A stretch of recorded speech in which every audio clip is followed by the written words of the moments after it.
Professor, talk to us about the darkness in the universe. I begin by thanking Allah subhanahu wa ta'ala, our Lord, the Lord of the universes, the creator of everything, the one and the only super being in that universe, without parallels, partners, or similitudes, and seeking his grace and blessings on Prophet Muhammad sallallahu alaihi wasallam, who is the seal of prophethood and the seal of messengerhood. And I greet you all and your audience in our Islamic way. Assalamu alaikum wa rahmatullahi wa barakatuh. May Allah's peace, blessings, and mercy be with you all. One of the most recently discovered facts of our universe is that the universe is absolutely dark. The beautiful daylight we see during daytime is only limited to a distance that does not exceed 200 kilometers above sea level. Once you exceed that elevation, you will see the sun as a blue spot in an absolutely pitch black sky. And that's why Allah subhanahu wa ta'ala is showing his bounties upon us by giving us this beautiful white light of the day. This fact was only revealed after space travel. And the Quran spells out this fact in a parable, in giving an example. And the beauty about the Holy Quran is that even when the verse comes in the context of giving a parable or an example, it remains scientifically absolutely correct. The verse is speaking about the arrogance of the unbelievers, the how could I say it, the conceit of the unbelievers. Whatever evidence you give them, they don't like to believe. Whatever logic you present to them, they try to reject it away and go away from it. So the verse here, or the two verses here, in Surah Al-Hijr, where Allah subhanahu wa ta'ala is saying, وَلَوْ فَتَحْنَا عَلَيْهِمْ بَابًا مِنَ السَّمَاءِ, even if we were to open a gateway above them, meaning that Allah would like to expose the greatness of this universe in front of their own eyes, so that they can admit that this vast, immense, orderly universe cannot be the product of an accident or a chaos, but it is the work of a great creator. It says, even if we were to open a gateway above their heads, وَلَوْ فَتَحْنَا عَلَيْهِمْ بَابًا مِنَ السَّمَاءِ. And here there is a miracle. Before I continue with the verse, why did Allah say a gateway in heavens, a gateway in the sky, a gateway in the firmament? Scientists used to believe that due to the reduction of atmospheric pressure, as we go up, we go into emptiness. The space is empty. They assume that there is no matter, no energy, nothing in it at all, because the pressure of the atmosphere is gradually reduced as you go up until it becomes 1/1,000,000 of the atmospheric pressure at sea level. And this after a very short distance. And after 1,000 kilometers, hardly you can detect the atmosphere. So scientists said the empty space, emptiness in outer space. And only very recently we came to realize that if the sky was empty, or any emptiness can take place in the sky, this universe can collapse. There is no emptiness in this universe. Every single space in that wonderful universe is infilled with matter and energy, and there is no emptiness at all. And that's why Allah subhanahu wa ta'ala is mentioning this fact in another verse about the sky, where he says, وَمَا لَهَا مِنْ فُرُوجٍ. And there is no openings in the sky, no emptiness in the sky. And that's why he said, even if we were to open a gateway above them, a gateway cannot be opened in emptiness. It has to be opened in a building, yes, in a structure, in something that's concrete. Some media. And only recently we came to realize that the universe is concrete, is very carefully built. There is no emptiness and no voids in it at all. So Allah is saying, even if we were open to a gateway above them, ولو فتحنا عليهم بابا من السماء فظلوا فيه يعرجون. ظل is an Arabic adverb that means remaining during daytime, because it comes from ظل, which is shadow, and ظل cannot be used at night. You can use only during daytime. فظلوا فيه يعرجون, meaning remained during daytime, ascending into space.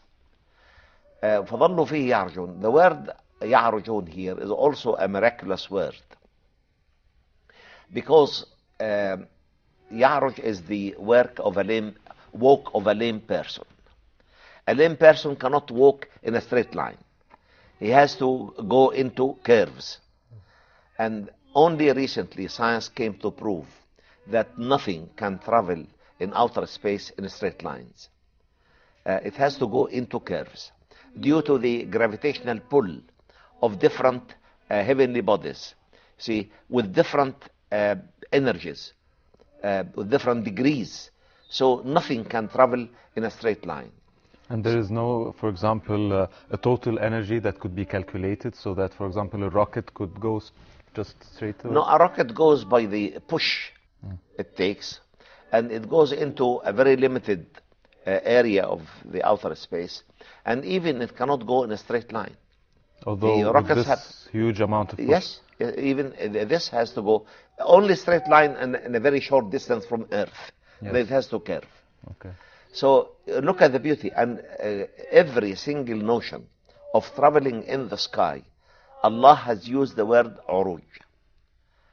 And even the journey of the Prophet sallallahu alaihi wasallam, al-Isra wal-Mi'raj. So really, it points to the very, very scientific precision of every single word and every single letter used in the glorious Quran. But this includes light also? Includes light. But there's a theory that says light travels in straight lines? No, light, you see, to our own eyes, our own eyes can see in a straight line. But light actually curves, doesn't go in straight lines. So all sorts of matter and energy traveling in space have to go in curved lines. And that's why the Quran describes it by uruj. And we have a chapter in the Quran called Surah Al-Ma'arij. Yes. Allahu Dhil Ma'arij. Allah describes himself by the one who has ordered this curved travel in outer space. And the verses here say, وَلَوْ فَتَحْنَا عَلَيْهِمْ بَابًا مِنَ السَّمَاءِ فَظَلُّوا فِيهِ يَعْرُجُونَ.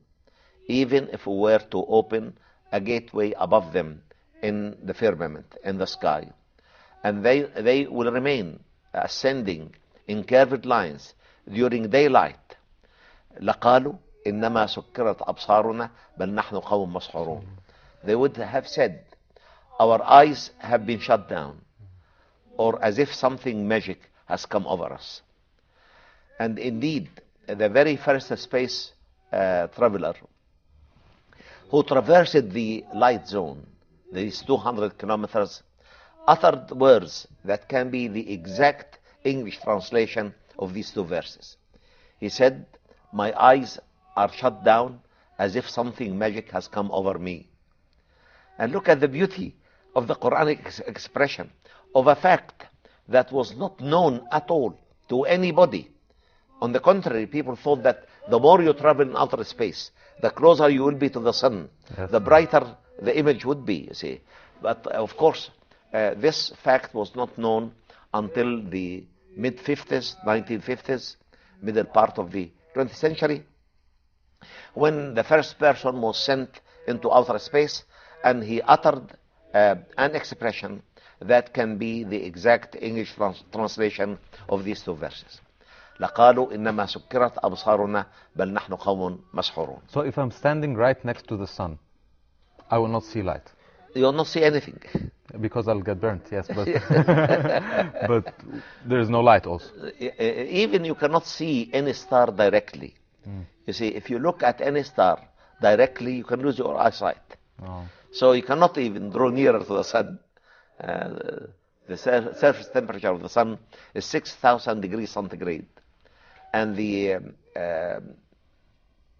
various emanations that are coming from the sun carry a temperature of 1 million to 2 million degrees centigrade. so you cannot approach nearer to the sun.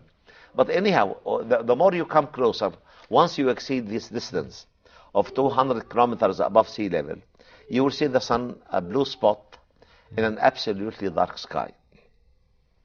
For the Holy Quran, a book revealed more than 14 centuries ago to an unlettered prophet, sallallahu alayhi wasallam. May Allah's peace and blessings be upon him. To spell this fact so beautifully in the context of giving an example. Allah is describing the arrogance of the unbelievers. Yani this does not came as a piece of scientific information per se. It comes down to express the arrogance of unbelievers. To challenge them. Allah is saying, even if I was exposed to them, the wonders of that universe, they will not believe. And we can look at it in another dimension also, because the scientists of today, Yes. they know that it is, Indeed. and still they're not accepting. Indeed. He opened for them the gate of knowledge, and Yes. they still. But again, this is our own mistake. Yes. As Muslims, we did not carry the message to them as purely as it should be carried, and as carefully as it should be carried.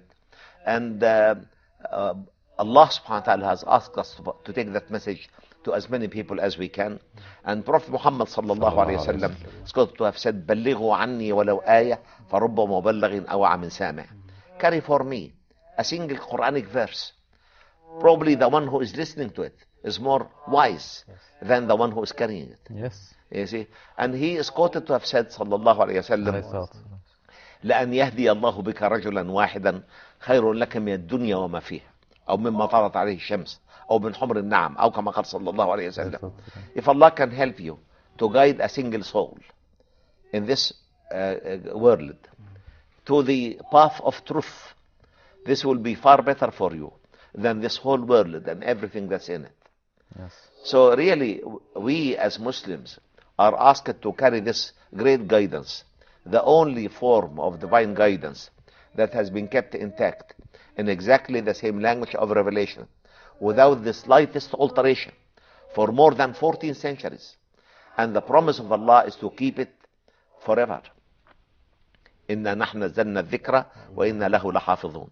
Verily, we have sent down the reminder, and verily, we will always be preserving it. So it's our mistake. We leave those scientists knowing these facts, but they don't know that it is in the Holy Quran. We have to bring this to their notice and wait to see whether they will accept it or they will reject it. May Allah help us to do our job, inshallah. We'll go for a short break, and soon we'll be back with Professor Dr. Zaghlul Naggar. Thank you.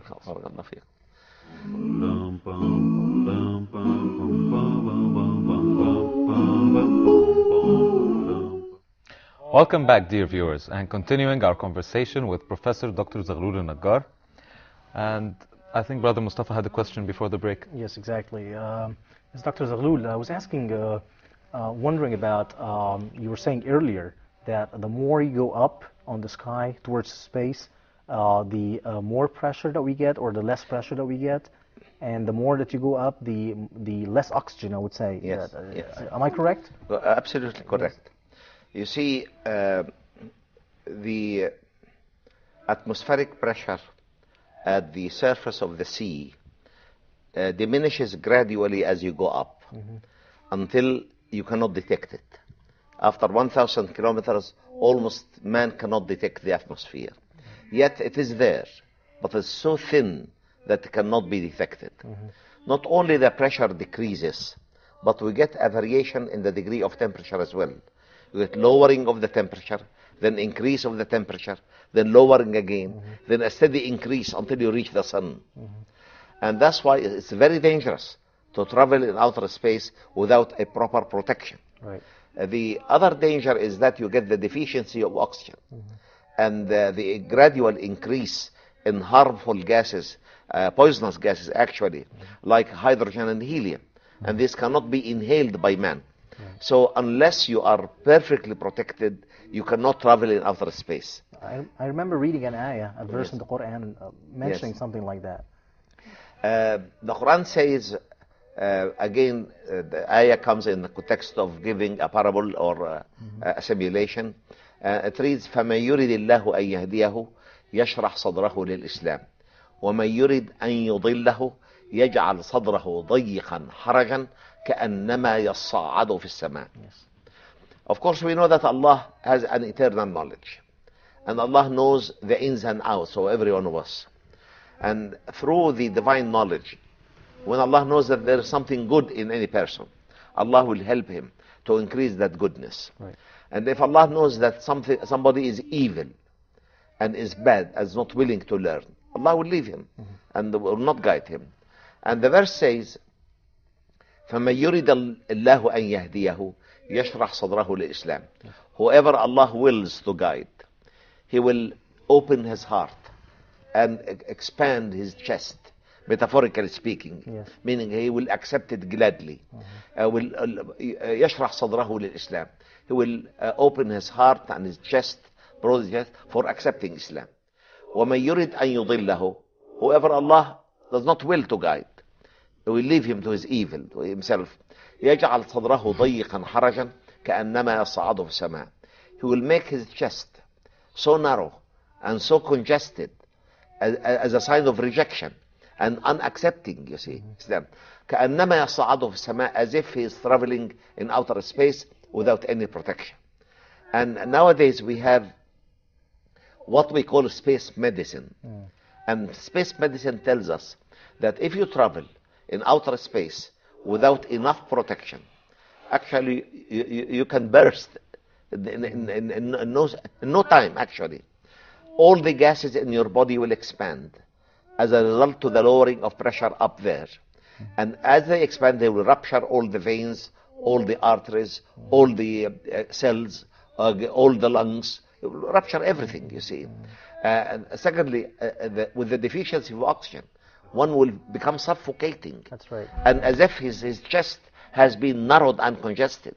And it's really amazing for a book revealed more than 14 centuries ago to talk about atmospheric medicine in such a beautiful manner.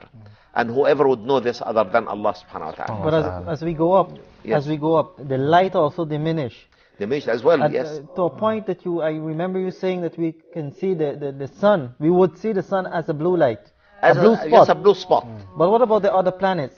Don't they see the You cannot sunlight? see the planets. You will only see some of the stars. No, what about the light, the sunlight, the effect of the sunlight on the other planets?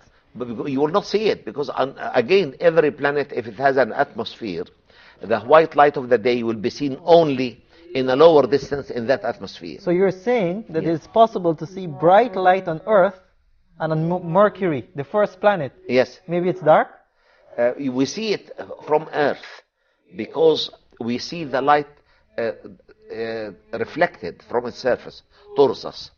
But of course, if you are in outer space, you cannot see that light because there is nothing that would reflect that light so that you can see it. You see it here because of the density of the lower atmosphere. That's why you see it here. You see. So you'll not see planets. You will see only stars as tiny little specks of blue light in an absolutely dark background. But what I meant also is that we on Earth, we see the daylight in order to do our activities. For example, if there was life on Mercury, would they have the same daylight as us? Of course, they do have the same daylight and night alternation because they all revolve around their axis in front of the sun. But the length of their days and nights will be completely different from ours. The closer you are to the sun, or the farther you are to the sun, will it change the length of your day and the length of your night. Yes. So continuing with the darkness of the universe, the more Yes. we go up, no oxygen, no light.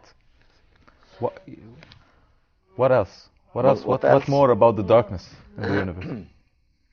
Of course, we talk about interplanetary matter, interstellar matter.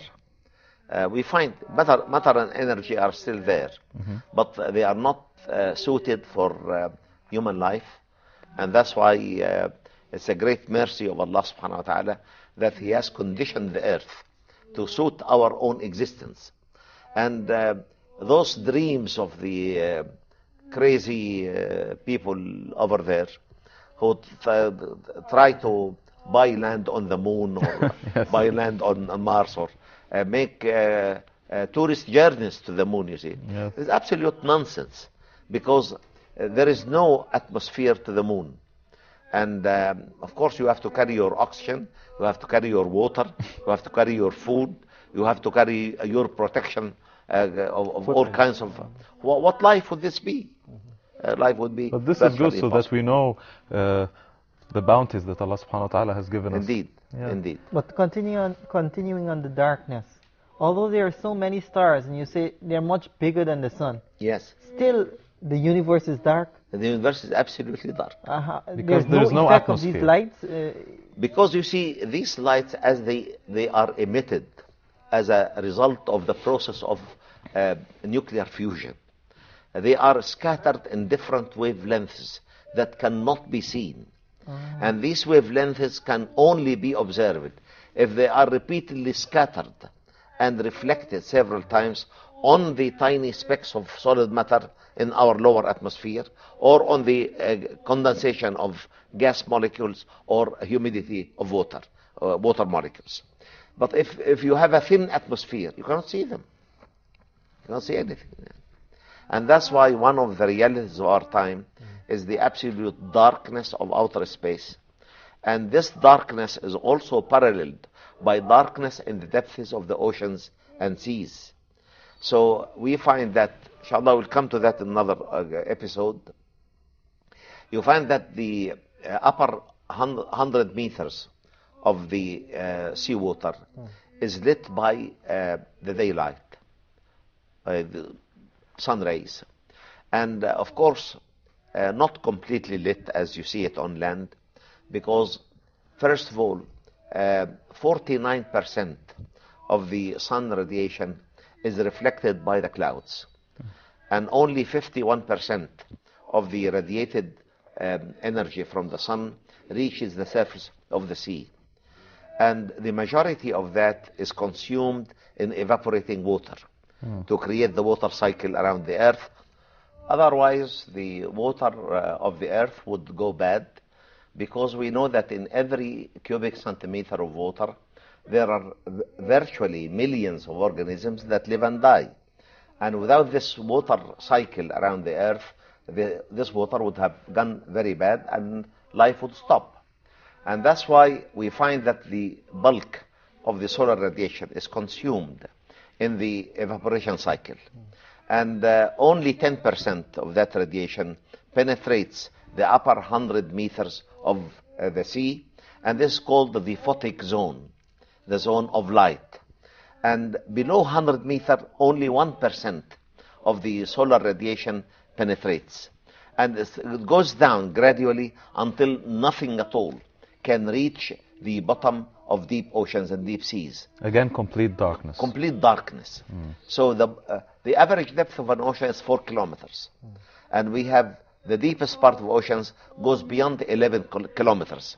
So if you know that no light can penetrate beyond 1 kilometer of the sea, nothing at all can penetrate beyond 1 kilometer, you can see that the greatest bulk of the depths of seas and oceans are in absolute darkness. Yes.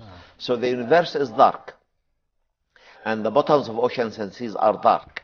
And Allah has bestowed upon us this beautiful daylight only in 200 kilometers above sea level. And that's why every dawn coming up to us, we have to bow in gratitude to Allah subhanahu wa ta'ala for giving us the light of the day. And Dr. Zaghloul, as there is a difference in the organisms living in the sea according to the light, is there also a difference in the living beings in these 200 kilometers? Oh, definitely. Every layer of water has got its own physical-chemical characteristics, its own life forms, its own type of deposit that comes down from it.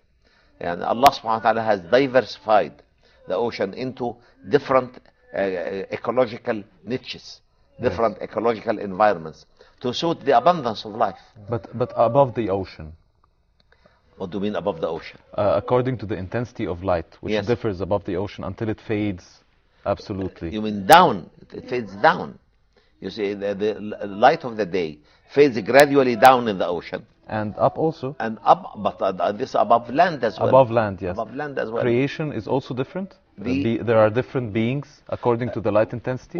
Definitely, no doubt about that. But if you take a section on a high mountain, for example, you will find at every level of this mountain there are certain types of plants and certain types of animals that suit this environment.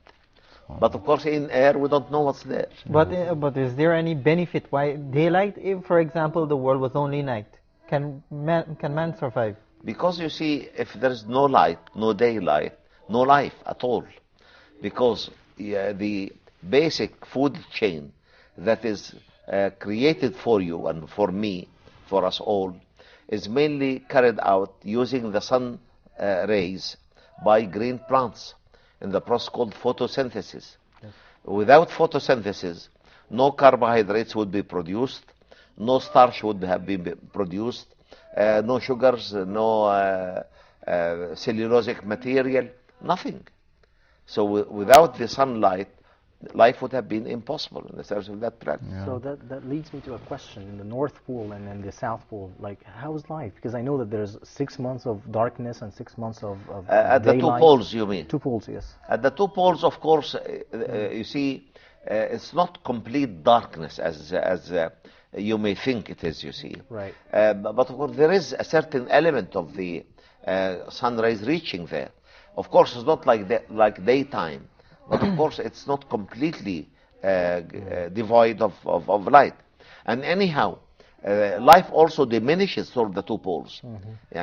Only you find highly specialized forms of animals and plants that can exist there. Right. Not every form of life can exist under. No wonder they eat fish a lot there. Under what? No wonder that they No eat wonder a lot they of eat fish. a lot of fish Of there. course, of course. Okay, we'll leave the next episode. Thank you very much. We come to the end of the episode. Thanking Professor Dr. Zaghlul Naggar, Brother Fuad, Brother Mustafa. Thank you very much. Thank you, our viewers. Assalamu alaikum wa rahmatullahi wa barakatuh.